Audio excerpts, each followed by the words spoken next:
In more than 20 years together, my wife and I have never once wished we'd bought a bigger television, a newer car, or a fancier house. Not once.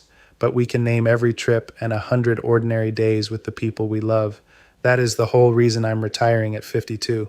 Not to buy more things, but to buy back more time.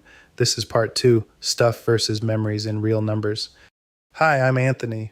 My wife Ari and I are on the road to early retirement, and I'm a disabled Navy veteran, rated 80% by the VA.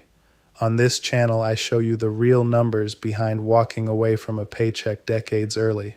And today's number isn't on any spreadsheet, it's the gap between the stuff you own and the life you actually remember. Real Numbers channel, so let's start with mine. Our net worth is about $1,029,000, up around $15,000 over the last couple of months, even through a jumpy market. But here's the part that matters today. Almost none of that went into things. No boat, no luxury cars, no closet full of stuff we'd forget in a year. It went into freedom instead.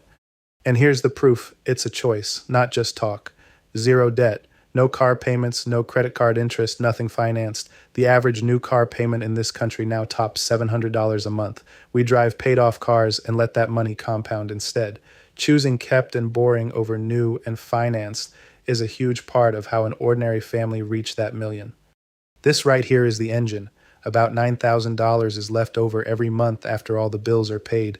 That surplus isn't a giant salary, it's a small appetite for stuff. Every dollar we didn't spend impressing strangers is a dollar buying back a year of our lives. Underspend on things, overinvest in time, that's the entire trick. And here's us actually living it, not just preaching it. This year we stacked $23,000 into our Treasury bridge fund, and then we deliberately hit pause to pay for a 16-day trip across Southeast Asia this December while we're both healthy enough to climb the temple steps. A newer car would be scrap in 15 years. That trip the two of us will carry for the rest of our lives. That is the trade in real numbers. Now the honest part, because I'm not telling you to raid your retirement for vacations. Even with the trip, even with the savings pause, the plan still funds us past age 96. The memories were affordable, we checked. We ran the numbers first, then we booked the flights. That's the whole difference between spending on purpose and spending on impulse. Here's what a decade of saving taught me.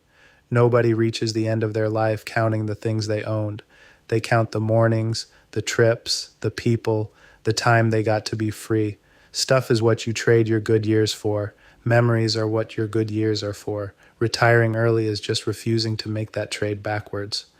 Just a reminder, I'm not a financial advisor, so please do your own research. So that's stuff versus memories in real numbers. If this hit home, do one thing this week. Book the small trip, make the memory while you still can. Subscribe and stick around for part 3, work or workout, why your health is the real reason to retire early. I'll see you in the next one.